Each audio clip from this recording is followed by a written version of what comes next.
다 같이요. 우리가 우리 하나님께 기도하며 그들로 말미암아 파수꾼을 두어 주야로 광대하는데. 아멘.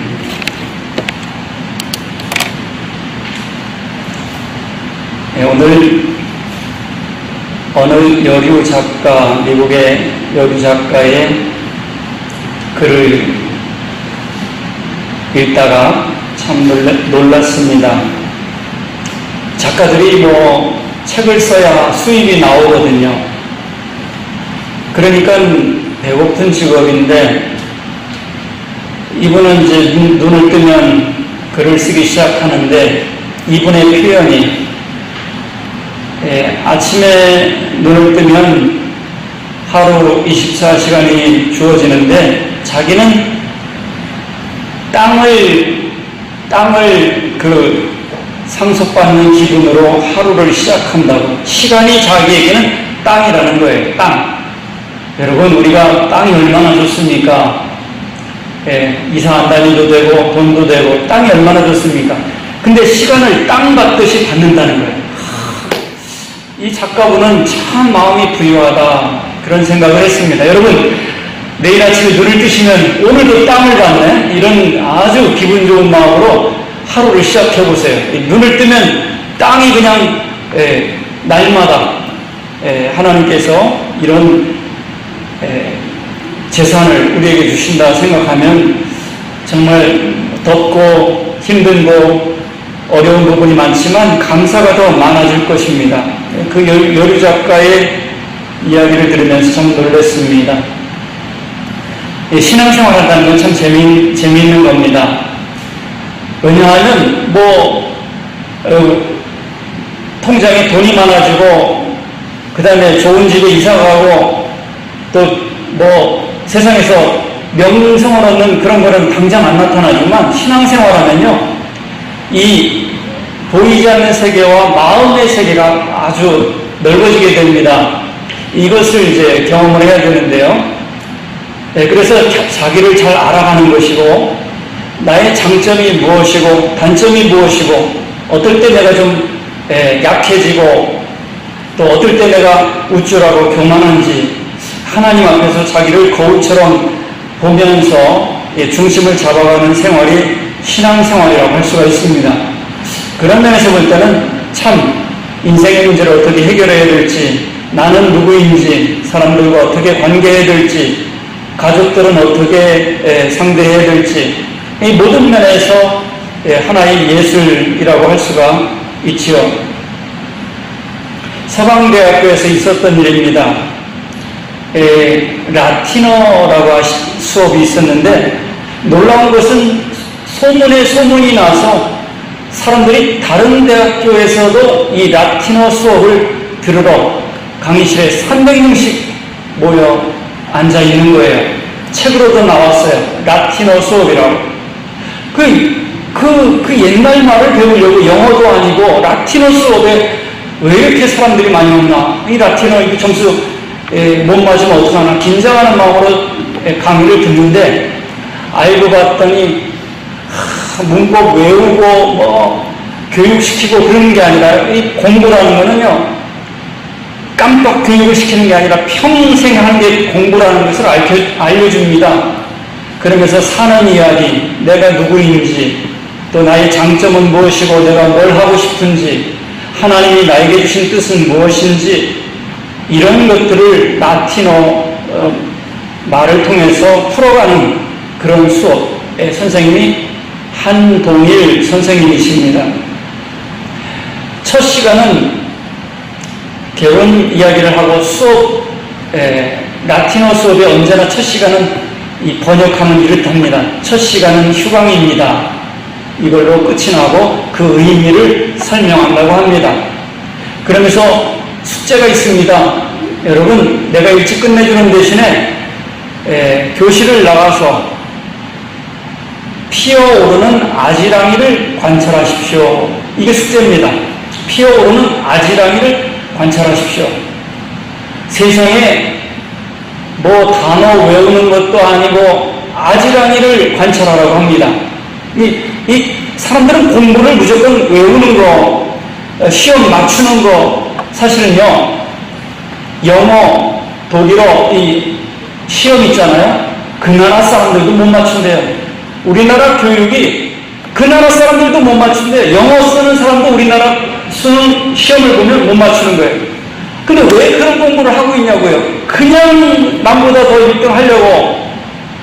그러니까 진짜 공부가 안 되는 거예요. 진짜 공부가 안 되고 그냥 공부를 위한 공부, 대학 들어가면 잊어버리는 공부, 지긋지긋한 공부, 삶하고 연결이 안 되는 거예요. 연결이. 그래 이제 이 사람이 한동일 선생님이 아지랑이를 관찰, 다음 시간에 여러분 뭘 봤습니까? 꼭 물어요. 뭘 봤습니까? 뭐 보이냐고요? 뭐 대답할 만한 가치가 있냐고요? 막연한데. 근데 요지는 이겁니다. 여러분 아지랑이가 잘 안 보이지요? 여러분 자신이 누군지 잘 모르지요? 여러분의 마음의 아지랑이가 이렇게 피어오를 때 내 마음이 어디로 움직이는구나, 화가 났구나, 지금 굉장히 열등하구나, 아니 교만하구나, 자기 마음의 아지랑이를 좀 바라보십시오 하는 얘기입니다. 마음을 볼 수 있는 게 마음 공부를 하라는 거죠. 마음 공부. 우리가 하나님을 알고 말씀을 대한다는 것은 마음 공부와 무관하지 않습니다. 마음을 알고 영적인 세계를 알고 현실을 살아가는 법을 배우는 거죠. 여러분, 이번 주일에 성화론을 처음 하면서 변명하지 말라, 책임을 져라, 이런 얘기를 했는데요. 제일 쉬운 게요, 책임 전가하는 게 제일 쉬워요. 비난하고 비방하는 건 돈이 하나도 안 들고요, 내가 손해보는 게, 내가 뭐 당장 힘든 게 하나도 없어요. 그런데 변명 안 하고 책임지는 것은 굉장히 힘들어요. 첫째는 변명을 안 하려면 막 화가 나요. 양심이 내가 틀렸으니까 내가 바꿀 게 있다고 생각하니까 이 고통스러워요. 주님을 닮아가는 건 자기 십자가를 지고 자기를 부인하고 닮아가는 건데요. 이 변명 안 하고 책임지는 거는 일단은 상대방을 탓하면 쉬운데 내가 할 일을 찾아야 되니까, 나한테는 잘못이 없는 걸 찾아야 되니까 일단 내가 괴로워요. 그러니까 이게 싫어가지고 사람들이 안 하는 거예요. 그러니까 편하긴 편한데 성장이 없어요. 성장이. 그래서 우리 마음의 움직임을 잘 관찰하고 목자 주신 주님의 인도하심을 따라서 말씀 가운데 우리 삶을 따라가는 것이 성화의 삶이다. 오늘 이렇게 두루뭉실하게 얘기를 시작하는 것은 우리가 보이지 않는 영적인 원리를 파악하는 게 중요하다는 것입니다. 이제 느헤미야 3장에서 얼마나 대단한 일을 했습니까? 물질 헌신, 시간 헌신, 직장도 내려놓고 성벽을 건축했어요. 성문들을 다 건축했습니다. 12성문들을 건축을 했습니다. 이 정도 됐으면 잔치가 벌어지고 대단히 잘했다고 칭찬이 돼야 되는데, 여러분, 큰 일을 치르고 나면 부흥회라든지 무슨 잔치라든지 전도 집회라든지 야후회라든지 서로 안 싸우면 다행이에요. 무슨 일이 끝나면은 시험이 되기 시작해요. 왜? 칭찬 안 해준다, 틀렸다, 뭐 돈을 많이 썼다, 그러면서 이제 삐거덕거리기 시작해요. 지금 느헤미야 3장에 엄청난 그 둘레에 이 건축을 했는데 서로 격려하고 기뻐해야 되는데 삐거덕, 내부에서 그런 게 아니라 지금 밖에서 칭찬은커녕 처음에는 놀랬거든요. 사방에 대적들이 놀라고, 이건 안 되겠다, 이건 길을 꺾어야 되겠다 생각하고 군대를 동원해서 지금 왔어요. 군대를 동원해서 왔습니다. 2절에 보세요. 사마리아 군대 데리고 왔잖아요. 그러니까 우리가 영적으로 이걸 아셔야 됩니다. 좋은 일이 있잖아요. 사역이 형통하잖아요. 반드시 사탄은 그때부터 역사하기 시작합니다. 우리는 좋은 일이 있으면 기뻐하는 사람이 많아야 될 텐데 영적으로는 그렇지가 않아요. 뭐 저보다 인생을 많이 살아보셔가지고 더 잘 알 텐데 일이 잘 될 때 어떻습니까? 예, 사탄이 틈을 타죠. 그래서 공격이 들어오기 시작합니다. 그 이유인즉슨 하나님의 일이 하나님의 영광이 드러나는 걸 제일 싫어하는 존재가 있어요. 바로 사탄이라는 존재입니다. 우리를 구원하려 오시는 하나님의 구원의 손길을 제일 방해하는 존재가 있어요. 바로 사탄입니다. 예수님은 구원하러 오시지만 사탄은 우리를 멸망시키는 게 목적이기 때문에 그렇습니다. 그래서 우리가 이 사탄과 하나님의 목적은 완전히 다르다. 이것을 분별하면서 나아갈 수 있어야 되겠습니다. 여러분, 좀 더 현실적인 얘기를 해보죠. 정치에서 여당이 있고 야당이 있는데 그 사람들은 싸우지 말라고 얘기할 필요가 없습니다. 국회는 싸우는 데입니다. 여당과 야당이 서로 공격하는 데가 정치입니다. 정치란 싸우는 거예요. 그 어떨 때는 보면 무슨 일이 있으면 무조건 야당은 잘못했습니다부터 시작합니다. 틀렸습니다부터 시작합니다. 그렇습니다. 왜 그러냐니까 핵심은 권력을 잡는 거예요. 영향력, 파워를 잡는 거예요. 우리가 가정이든 교회든 사회든 그냥 현상 유지를 하면 되는데 어느 세력이 일어나요? 누가 강해져요? 어느 조직이 강해져요? 반드시 그걸 경계합니다. 왜요? 자기 영향력이 줄어드니까 그 싸움입니다. 기득권 싸움이죠. 당연히 지금 느헤미야가 귀한 한 사람들과 함께 와서 그냥 지리멸리하게 가난하게 사는 건 괜찮은데 지금 이 사람들이 성벽을 짓고 자기를 지금 보호하겠다는 거 아닙니까? 그래서 신앙생활을 안전하게 하겠다는 거 아닙니까?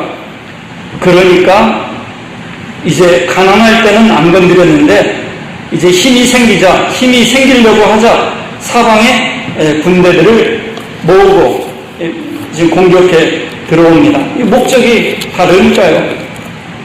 우리도 가정과 교회가 목적이 하나님의 영광을 위해서 영적 질서를 따라서 움직인다면 문제가 없어요. 그런데 그 주인이 내가 왕이 된다고 할 때에 반드시 하나님의 일이 진행되는 게 싫어하는 사람이 생겨납니다. 이게 나 자신일 수가 있고 우리 가까운 사람이 될 수가 있어요. 목적이 우리는 자기중심으로 되어 있기 때문에 내 방식이 아니면 틀렸다고 생각합니다. 근데 사도 바울은 뭐라고 했습니까? 자기를 공격하는 사람들에게도 저 사람들이 시기심으로 하든지 잘난 체 하기 위해서 하든지 하나님이 복음이 전파되면 나는 기뻐하노라 그렇게 말씀했습니다. 이미 사도 바울의 목적은 자기하고 만나 틀리나가 아니라 복음 전파와 하나님의 일이 최우선이었기 때문에 이 언제나 판단 기준이 하나님께 있고 말씀에 기초하고 있었던 것입니다. 주변에 목회하는 사람들의 얘기를 들어요. 목사님이나 사모님들이 성경 공부를 못하게 하는 경우가 있어요. 저는 왜 그럴까? 목사님은 말씀 전하는 사람인데 왜 말씀 공부를 못하게 할까? 교회의 질서가 바뀌기 때문에 그래요. 말씀을 교육하면 목사님 중심으로 되죠. 그러면 기존에 있던 영향력을 발휘했던 사람들이 영향력이 줄어들죠. 사람들이 목회자에게로 가니까. 이제 그런 관점으로 말씀 공부를 못하게 하는 거예요. 그런 일들이 실제로 있어요. 그러니까 오래 가다 보면 그런 의도가 아니라는 것을 다 신뢰하는 가운데 그때 이제 교회가 성장하는 교회도 있는 걸 보게 되는데 우리로서는 언뜻 이해가 안 됩니다. 어떻게 교회에서 말씀 공부를 못하게 하는가? 그런 것을 어떤 기득권 싸움으로 보는가 하는 문제가 실제로 있는 겁니다. 말이 안 되는 거죠. 예를 들면 예루살렘 성전에 성경책이 없어가지고 율법책을 hil기야 제사장이 발견했잖아요. 교회에 성경이 없는 거예요. 교회 말씀이 없는 거예요. 이런 일이 구약시대뿐만 아니라 오늘날도 여전히 일어나는데 그 목적이 하나님의 왕되심을 놓쳐버렸기 때문에 그렇습니다. 자, 그러면 우리가 사탄의 전략을 분명히 알아야 됩니다. 우리 이런 말 있죠. 한 번 속지 두 번 안 속는다. 그런데 보면 이걸 모르는 사람은 계속 속아요. 한 번 속지 두 번 안 속는다. 한 번 제대로 속은 사람은 다시는 속나 봐라. 영적으로도 이게 이런 오기가 좀 있어야 돼요. 한 번 속지 두 번 속으면 안 돼요. 한 번 당하지 두 번 당하면 안 돼요. 나라를 한 번 잃으면 됐지 두 번씩이나 나라를 잃을 겁니까?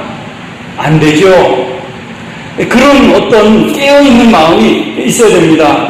그래서 사도 바울은 우리가 사탄에게 속지 않으려고 하기 위해서 사탄의 계책을 정확하게 알아야 된다. 이렇게 고린도서 2장 11절에 말씀하고 있거든요. 지피지기면 백전 불패라. 불패가 아니라 위태롭지 않다. 적을 알면 내가 위태롭지 않다. 적이 뭔 짓을 하든 적의 속성을 알면 위태로운 법이 없고 흔들리지 않는다 하는 겁니다. 하나님의 백성이 성장하는 것을 대적들은 절대 기뻐하지 않습니다. 영향력과 자기들의 그게 축소되기 때문입니다. 따라서 우리가 부장을 맡든 구역장을 맡든 정말 헌신하려고 했는데 일이 덜컥 비난하는 사람들이 생겨나고 이 목사님 안 하겠어요. 내가 좋은 뜻으로 했는데 내가 이런 욕을 먹자고 합니까? 그렇게 하시는 분이 있을 수가 있는데요. 그건 참 어리석은 거예요. 왜냐? 주님의 일을 하려면 반드시 반대가 생겨납니다. 조롱을 합니다. 그걸 예상을 해야죠. 예수님도 사역 시작하자마자 반대하고 조롱하고 고향에서 우습게 여기고 그렇게 했는데 사역을 시작하자마자 생겨납니다. 그냥 안 할 때는 안 생겨납니다. 그것을 예상을 해야 되는 것입니다. 성벽을 건축하자마자 대적자들이 몰려들어요. 아니 이게 잘 되자고 하는 일인데 왜 대적들이 몰려들고 문제가 생기는 걸까? 이상하게 여기지 말라는 겁니다. 거기 중간에 하나님의 아들 있죠. 같이 읽겠습니다. 하나님의 아들 예수님은 죄 없으신 분이지 시련이 없으신 분이 아니었다. 우리가 예수님도 죄가 없다 그랬지 문제가 없다 그러지 시련이 없다 그러지 않았어요. 우리가 예수님 믿고 복을 받지만 문제가 없을 거라고 보장하는 데는 어디에도 없습니다. 그런데요, 이 문제를 어떻게 바라보느냐 하는 게 중요합니다. 영국의 바울 성당, 대성당에서 있었던 일입니다. 제임스 썬힐이라고 하는 화가가 제임스 썬힐 경 상당히 이제 정부에서 인정받은 사람이네요. 경이라는 게 붙었네요. 이제 이걸 뭐라 그래요? 축대도 아니고 이 옆에다 쌓아올리는 걸 뭐라 그래요? 거푸집도 아니고 그 작업을 하려면 우리가 이런 거 올라가려도 이렇게 쌓아올리잖아요. 그거를 쌓아올리고 천정에다 그림을 그리는 거예요. 그림을 맨날 며칠 그리다가 거기에 몰두해가지고 이 그림이 제대로 됐나 이제 공사 한 3층 이상 되겠죠. 거기 올라가서 이제 뒤에 멀리서 봐야 되니까 그리다가 뒤로 물러가가지고 보려고 하는데 한 걸음만 하면 떨어져서 죽는 그런 상황이었어요. 그래가지고 그림이 거의 다 됐는데 친구가 그냥 붓을 들고 그냥 그 사람 그림에다 막 낙서를 칠한 거예요. 아니 뭐하냐고 그러면서 앞으로 확 다가갔어요. 그러니까 화를 내면서 갔는데 알고 봤더니 뭐예요? 목숨을 던진 거예요. 이 사람이 떨어질 줄 알고 그 사람의 심혈을 기운 작품에다가 덧칠을 해버린 거예요. 붓을 들어가지고 확 앞으로 온 거예요. 자, 이 사람한테는 굉장히 기분 나쁜 일인데 이 사람의 목숨을 건진 일이다 이겁니다. 하나님께서도 이렇게 하나님의 백성들을 대한다고 그래요. 우리가 아주 중요하게 생각하는 일에 하나님께서 덧칠을 하시는 거예요. 그래가지고 너무 우상처럼 생각하는 것 때문에 거기에 빠져가지고 자기가 떨어져 죽을 수 있는데 거기에 덧칠을 해가지고 막 속상한 것 같은데 이 제임스 포닐이라고 하는 사람이 그 친구한테 막 화를 내다가 나중에 상황을 알고서 그렇게 감사했대요. 그렇게 감사했대요. 우리도 하나님께서 우리가 가장 좋은 공로라고 생각하는 것을 성령님이 망침으로써 자기 의에 빠지지 않고 다시금 하나님께 가까이 나가도록 하나님은 그렇게 일하신다는 거예요. 우리의 우상을 흉하게 만드셔가지고 그것이 우리가 화가 낼 일이 아니라 화낼 일이 아니라 하나님의 은혜고 하나님의 인도하심에 감사한다는 거예요. 왜? 나의 의, 자기 공로가 아니라 예수님을 의지하는 법을 늘 일깨워 주시기 때문에 이러한 타된 밥에 죄를 뿌리는 그런 안타까운 일이 있어도 하나님의 관점에서 보면 감사할 일이 될 수가 있다는 거예요.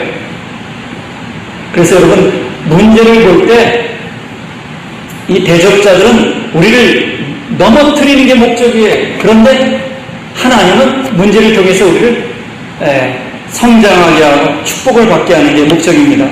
그러면 하나님을 섬기려면 거기 같이 한번 두 줄로 된 거 같이 한번 읽겠습니다. 하나님을 섬기려 할 때 대적자의 반대가 더 심하다. 반대는 하나님의 축복의 신호이며 성장의 기회이다. 네, 그렇습니다. 꼭 제대로 된 일을 할 때는 반대를 해요. 네, 그게 반대 생각해 볼 면도 있지만 바른 일에도 반대가 따라옵니다. 그렇기 때문에 이게 얼마나 사탄이 싫어하는 거면 반대를 할까, 이런 제대로 된 사역이 있다는 거죠. 그걸 포기하면 축복의 통로를 놓치는 거죠. 거기에는 반대는 축복의 신호다. 조롱은 축복의 신호가 될 수 있다. 모든 게 그런 게 아니라 하나님의 길에는 조롱과 반대가 반드시 있습니다. 그리고 성장의 기회입니다. 구덩이 무서워서 장 못 담그는 법은 말이 안 되는 거죠.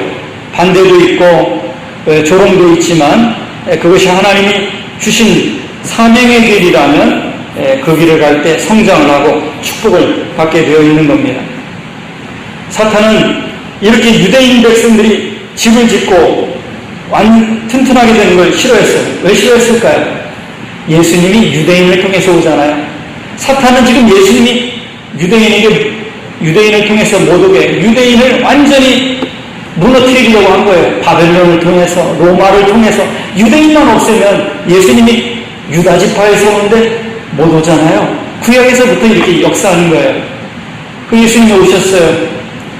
예수님이 신문당할 때 그렇게 조롱을 하고 십자가에 달리실 때도 내려오라고 내려와 보라고 그렇게 조롱을 하고 결코 우리를 위해서 십자가를 못 지시도록 순종 못하도록 그렇게 만듭니다. 심지어는 수제자 베드로를 통해서도 사탄이 들어가서 방해를 하고 못 가게 합니다.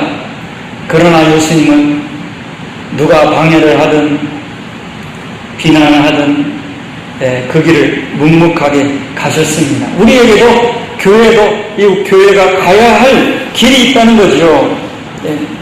그 길을 가려면 사명의 길을 갈 때는 비방도 오해도 조롱과 위협과 핍박과 심지어 순교도 예상을 해야 한다는 것이죠.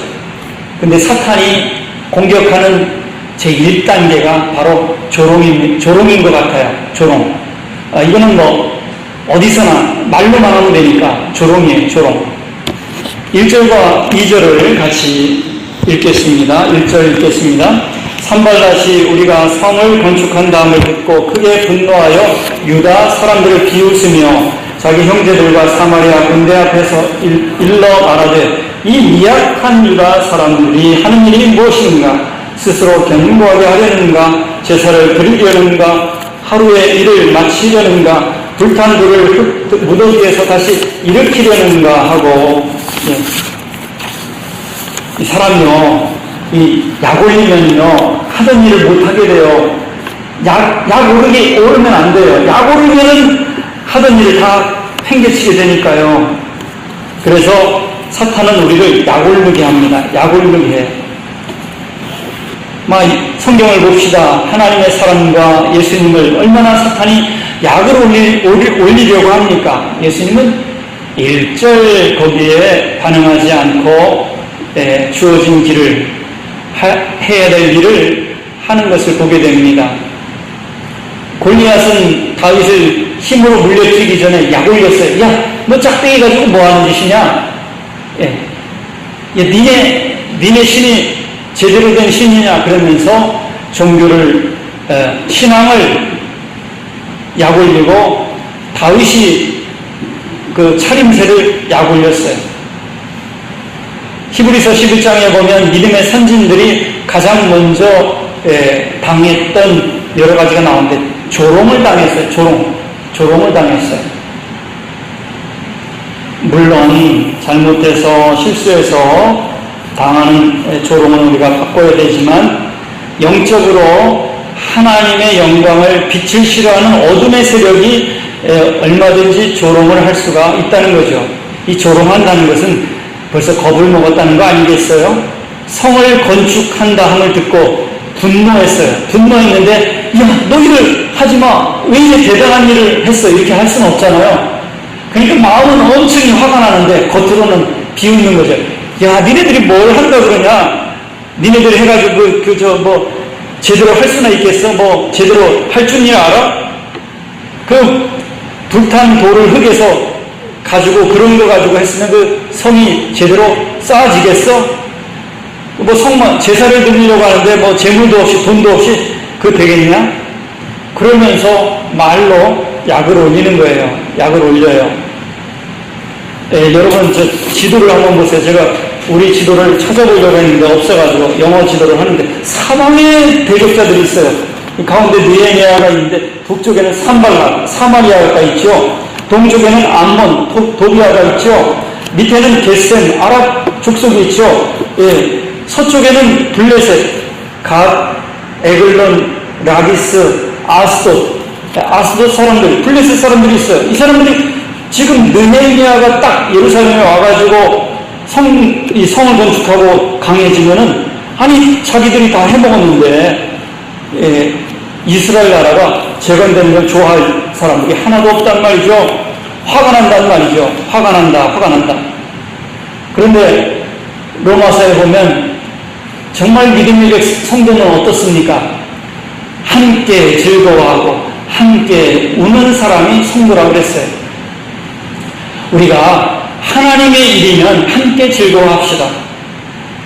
내 일이라 즐거운 게 아니라 하나님의 일이라면 누가 하든지 함께 즐거워하고요. 하나님을 찬양한다고 하면 함께 즐거워하고, 우리 사랑하는 성도가 하나님의 백성이 아파하면 함께 아파하고, 그게 성도인데 하나님의 역사가 이루어지니까 이 대적자들은 분노하고 비웃는 거예요.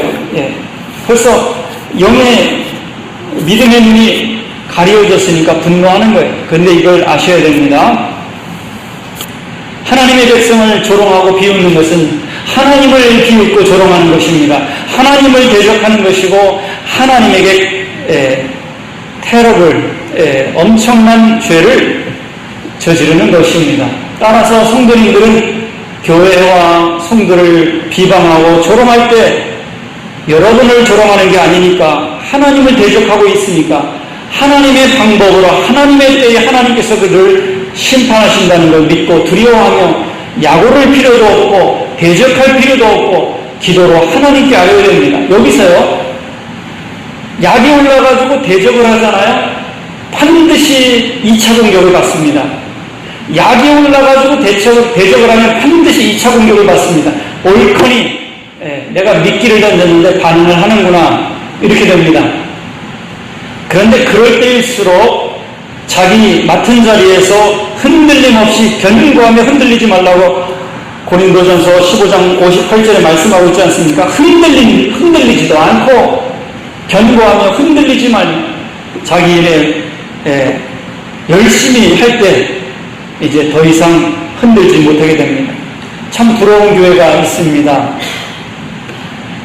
교회가 얼마나 하나 되었는지 막 들어와가지고 이제 불평을 하기 시작합니다. 새로운 사람이 잘 생활하다가 이것도 잘못되고 저것도 잘못되고, 그러다가 이제 영적으로 제일 처진 사람, 영적인 상태가 안 좋은 사람이 거기 덜컥 넘어가게 되는데, 건강한 교회는 보면 와서 누가 흔들리는 사람이 한 사람도 없어가지고 자기 풀에 꺾여가지고 떠나가는 교회, 참 그런 교회는 하나님께서 뭐 대적할 필요도 없이 든든히 서가는 것을 보게 되는데 참 아름다운 교회입니다.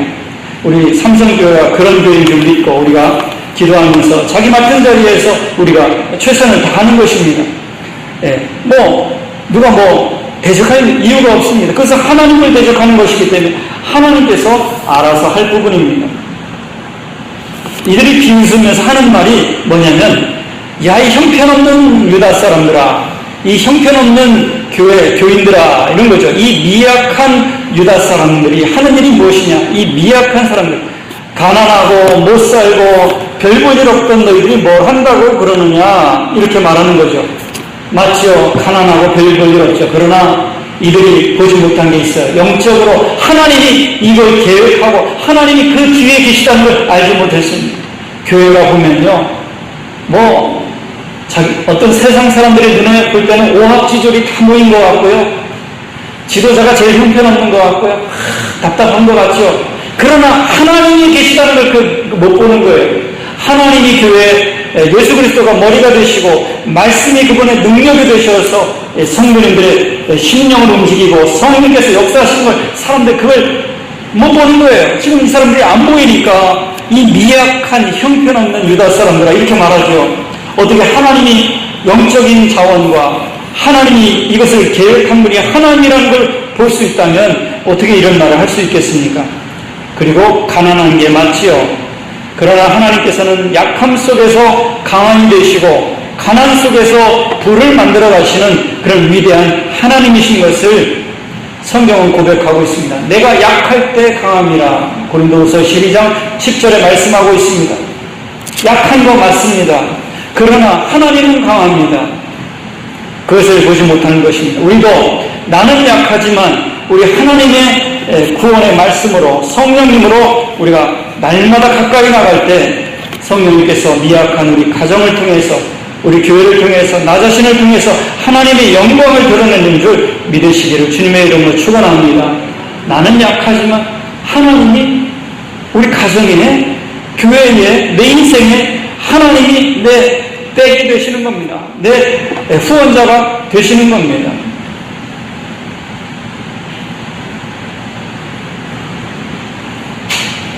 새끼곰이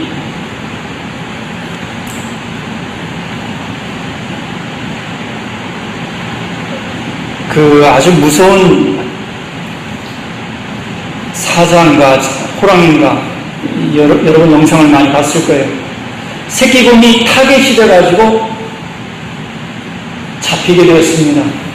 간신히 탈출해가지고 이 시냇가를 급류를 따라서 막 가는데 끝까지 쫓아옵니다. 그래가지고 새끼곰이 잡아 먹히게 되었습니다. 그런데 그 추격하던 그 짐승이 뭔지 모르겠는데 추격하던 짐승이 뒤로 물러가기 시작합니다. 나중에 보니까 바로 그 새끼곰 끝까지 따라온 어미 곰이 바로 무태 여기 가운데 이제 물살이 있고 여기 있는 곰 옆에 여기 어미곰이 있는 거예요. 그래서 추격하던 저기가 새끼곰을 보면서 뒤로 도망갔는데 알고 봤더니 새끼곰이 무서워서가 아니라 옆에 엄마곰이 지키고 있더라고요. 다 잡아먹힐 뻔했던 그 새끼가 살아난 영상이 있습니다. 우리는 우리가 대단해서 사탄이 물러가는 게 아니죠. 우리가 의지하는 하나님이 계시고 우리가 하나님 편에 있기 때문에 사탄이 성도를 두려워하는 것입니다. 그래서 고린도후서 4장 7절에는 우리가 사방에 우겨싸임을 당하지만 그러나 이 질그릇에 보배를 가지신 예수 그리스도의 생명이 있기 때문에 우리가 낙심치 않는다고 고린도후서 4장 7절에 말씀하고 있는 겁니다. 지금 느헤미야 하나님의 백성들이 지금 사방에 우겨싸임을 당하지 않았습니까? 제 원고에 보면 빨간 줄로 이 별빛처럼 난리가 난 거예요. 사방에 난리가 났어요. 사방에 우겨싸임을 당하지만 그러나 하나님께서 느헤미야와 저들과 함께하고 저들이 하나님께 기도하면서 일하면서 그리고 보초를 쓰면서 지금 그 자리를 지키고 있기 때문에 대적자들이 어찌할 수가 없는 겁니다. 대적자들이 지금 군대를 데리고 와서 2절에 사마리아 군대 앞에서 지금 조롱을 하면서 많은 사람들이 조롱할 때 제가 절대 혼자 조롱 안 하고 이렇게 사람들을 대동해가지고 비웃습니다. 이상하게요.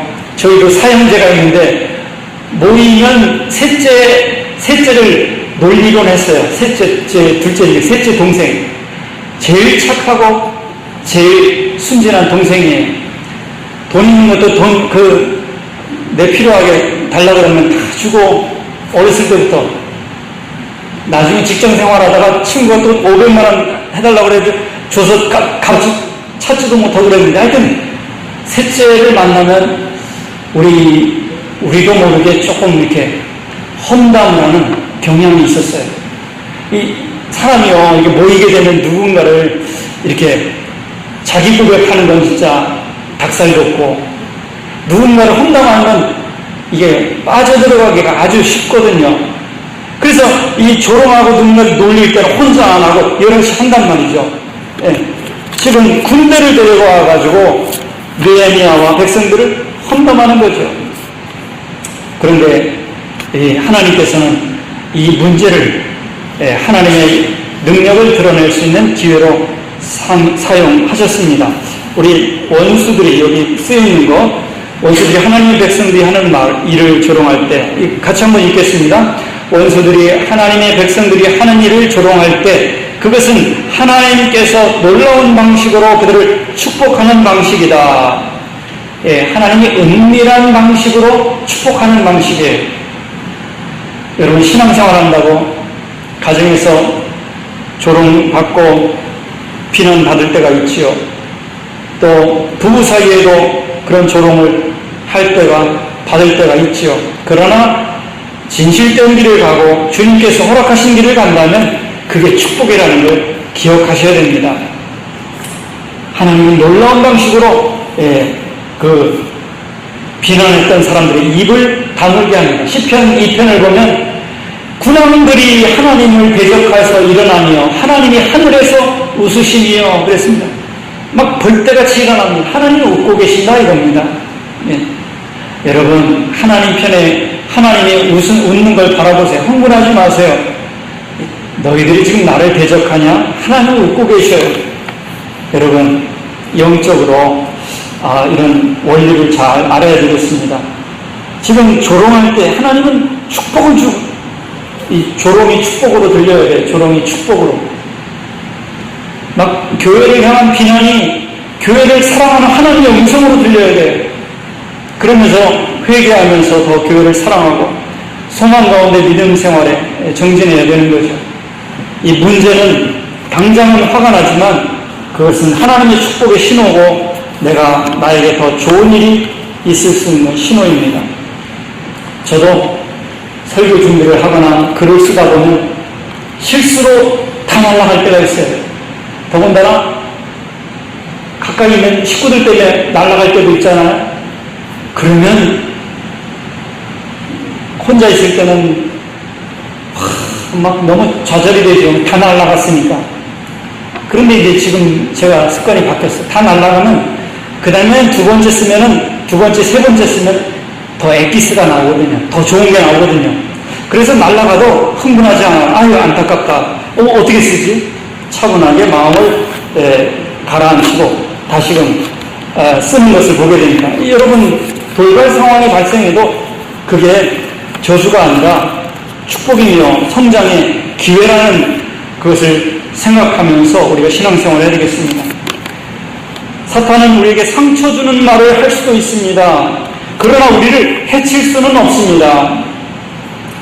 만약에 우리가 상처 주는 말을 신경을 안 쓰고 묵묵하게 자기 일을 하면 아무것도 빼앗기지 않습니다. 기쁨과 평안도 사탄은 빼앗을 수가 없습니다. 그러나 이것을 빼앗길 때가 있는데 언제 빼앗기느냐? 상처 주는 말에 말려 들어가면 빼앗깁니다. 말려 들어가면 빼앗깁니다. 거기에 신경을 안 쓰면 내가 할 일을 계속하면 되는데 말려 들어가면 기쁨이고 은혜고 다 깨어지게 됩니다. 전제가 있어요. 상처 주는 말을 해도 결코 우리를 해칠 수가 없는데 상처를 받고 이 파격을 받을 때가 있는데 말려 들어가면 우리가 그것을 자꾸 묵상하게 되면 무너지게 되는 겁니다. 그래서 1, 2, 3번을 정리하면 원수의 공격을 개인적으로 받아들이지 말라. 하나님을 공격하는 거다. 네가 화내지 말고 하나님이 화내실 거다. 두 번째는 원수의 말에 가치를 두지 마라. 붙잡고서 시간을 보내지 마라. 반응하지 마라. 반응하게 되면 2차 공격을 받게 될 것이다. 1절 사절하라. 세 번째, 최고의 방법은 기도하며 하나님께 하라고 자기가 할 일로 돌아가라. Go back to your work. 네가 할 일로 네 할 일이나 해라. 이런 뜻입니다. 네 할 일이나 해라. 참 중요한 얘기입니다. 문제가 났을 때, 불이 났을 때 사람들은 저마다 뛰어나와서 불 구경을 하죠. 그러면 손은 누가 키웁니까? 무슨 얘기냐 하면 문제가 났다고 하던 일선을 다 놓치고 그러면 그거는 사탄이 좋아하는 거예요. 문제가 있을수록 자기 자리를 지키는 게 매우 중요합니다. 꼭 기억하시기 바랍니다. 문제가 있을수록 더 소홀히 했던 자기 자리로 돌아가야 됩니다. 명심해야 될 부분입니다. 견고하며 흔들리지 말며 문제가 날 때 하나님의 축복이고 하나님이 일하시는 것을 신호로 받아들이고 더욱 내 할 일에 충성되라. 그겁니다. 여러분, 사명이 있는 사람은 반드시 비방이 있습니다. 링컨이 몇 번 낙선했죠? 사명이기 때문에 낙선하고 그것을 통과하는가 안 하는가 보는 겁니다. 여러분, 어려움이 있다고 포기하는 것은 사명이 아니죠. 그러나 사명의 길은 비난도 있고 오해도 있고 반대도 있고 박해도 있고 외면도 있고 여러 가지 손해도 있지만 묵묵하게 가는 그 자리가 바로 나의 사명의 자리인 것입니다. 오늘 이런 영적인 원리를 깨달아서 사탄에게 상처받지 말고 하나님이 주신 은혜 기쁨 빼앗기지 말고 묵묵하게 사단의 괴계를 물리치고 인내하고 승리하는 우리 삼성교회와 성도님들의 가정 되시기를 축원합니다. 기도하겠습니다. 은혜로우신 하나님 아버지, 한 번 속지 두 번 안 속는다고 우리가 말을 하는데 영적으로는 너무나도 쉽게 속아 살았습니다. 이제는 사단의 전략과 하나님의 계획을 알아서 영적 싸움 가운데 든든히 서는 우리 믿음의 사람들이 되게 하시고 사단의 괴계 가운데 휩쓸리지 않고 늘 승리의 은혜가 충만케 하여 주옵소서. 예수님의